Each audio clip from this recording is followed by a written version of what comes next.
Week 7 saw some of the best racing we have seen so far this summer. The first race of the week saw the John Cooper Works Minis take on the technical layout at Apex Motor Club. Cold tyres and the inherent understeer of the front-wheel drive Minis gave predictable results in the first corner, as Steve barely clipped Joe in front of him and then hit an unsighted Max who was turning into the corner, sending all three cars spinning. Charlie got bumped from behind by Carl, who then collected Seth in very spectacular fashion. Let's take one more look at that in slow motion. The subsequent full course yellow saw the field bunched up for a single file restart, only to have Seth run into the back of Steve entering the bus stop. As Seth regained his place, the field rounded turn 4 ready for the start, and as he already had momentum, he timed his start perfectly to jump into third place after passing Joe, Steve and Charlie down the straight. However, Alex got a clean start from front, and although pressed hard by John for much of the race, was never really under threat and extended his lead as the race progressed.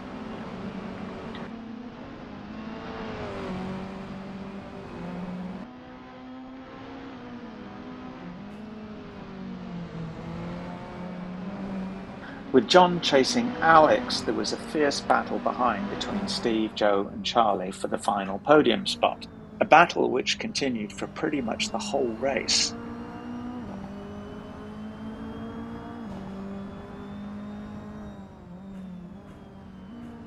While Joe was pressuring Steve, Charlie was hard on Joe's tail until Joe made a small mistake going into turn 1, taking too much curb on the inside, which lifted his car up onto two wheels.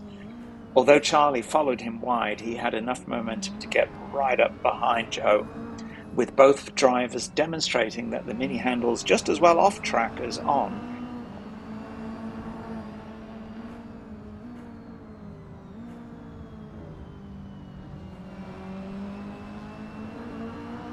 The battle carried on for several laps until Joe outbraked himself heading into turn 4, and Charlie was able to snatch the spot with 2 laps to go. At the same time, directly in front of them, Steve had caught John, and the two had a similar situation, with John going a little wide and Steve coming up along inside of turn 4. The two raced side by side through turn 5 and into turn 6, where John had the inside advantage. But unfortunately, he didn't realize Steve was still alongside as he moved over to open up the corner, hip-checking him into the Armco to end his race.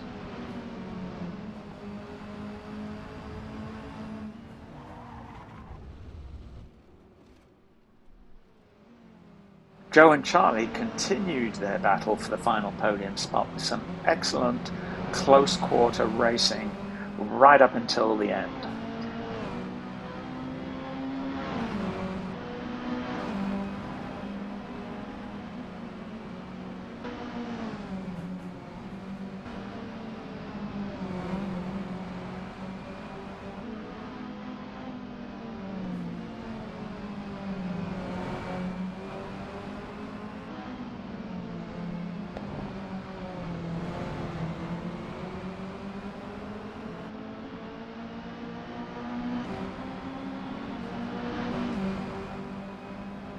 So Alex cruised to victory, taking the win from pole, clearly showing his mastery of the front-wheel drive format. John finished in second after a very consistent drive, and Joe managed to hold off Charlie for the final podium spot in third place. At the weekend, we packed up the radicals and headed out to Chuckwalla in Desert Center, California. Victor was in a league of his own in practice and qualifying, being the only one to break the 1-minute 40-second mark. The start promised to be exciting with the short straight and tight entry into the first corner, and it did not disappoint. Victor stayed out front while Joe, Charlie and Steve headed into turn 1 together. Steve held his nerve and was able to jump to second place from fourth on the grid, and was able to stay with Victor for a while but never really challenged him. Unfortunately, Max had problems selecting first gear on the grid and had a slow getaway, bringing up the rear. But you never know what's going to happen in front of you. After the clean start, Victor drove a tidy, if a little lonely race out front, never to be bothered by what was going on behind him.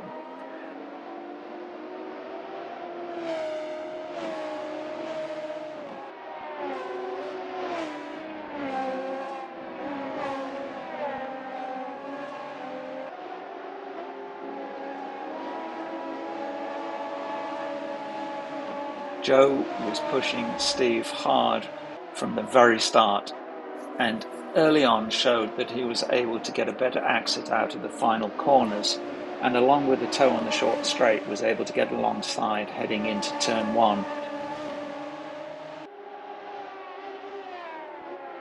but was unable to make the move stick through turn 2, outbraking himself and going slightly wide. He was able to stay on track and was once again pressuring Steve for several laps.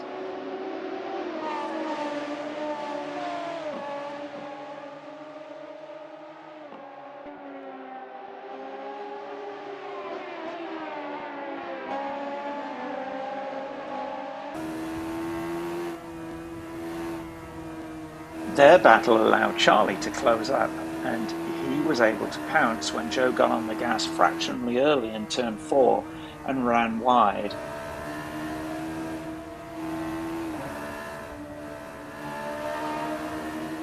And then set about catching Steve, putting him under pressure and eventually forcing him wide through turn 7. Steve was able to stay on power and retain his place, albeit with a smaller margin.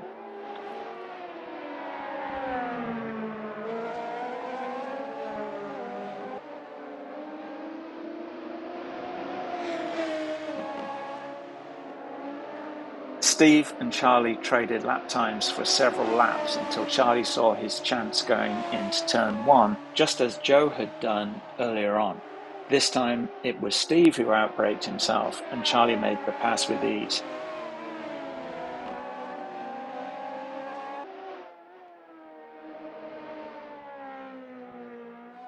However, Steve did not give up easily and immediately took the place back going into turn 4. This is exhausting stuff.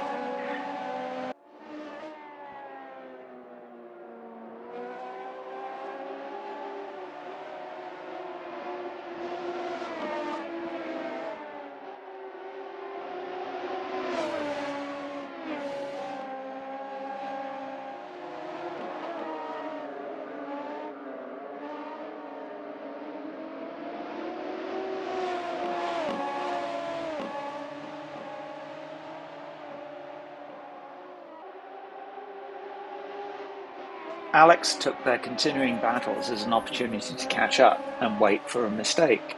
Although not as comfortable in the Radical as he had been in the Mini, this was his chance to take a podium spot. That is, until this happened. What can only be described as a catastrophic brake failure from Joe in turn 14, completely on the other side of the track, resulted him in joining Alex in very dramatic fashion. If he had tried to do that, it never would have happened. Looking at the tyre marks from Joe's point of view, it suggests that he's not the first person to do this, but the chances of the two cars actually colliding must have been minuscule, yet somehow Joe managed it. Needless to say, they were both out of the race. Listening to the two of them on the radio completely distracted Steve, and Charlie saw the opening and took it. It looked like he'd sealed up second place, that is until he lost it coming out of turn 5, spinning it out in turn 6, handing the place back to Steve.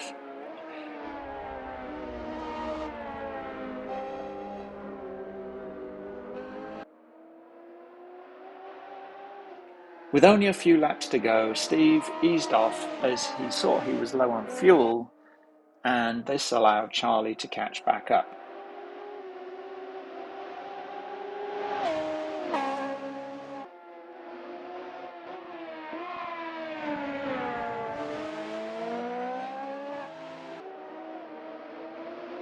Heading out of the corkscrew on the last lap with Charlie pressing hard behind, suddenly, no power.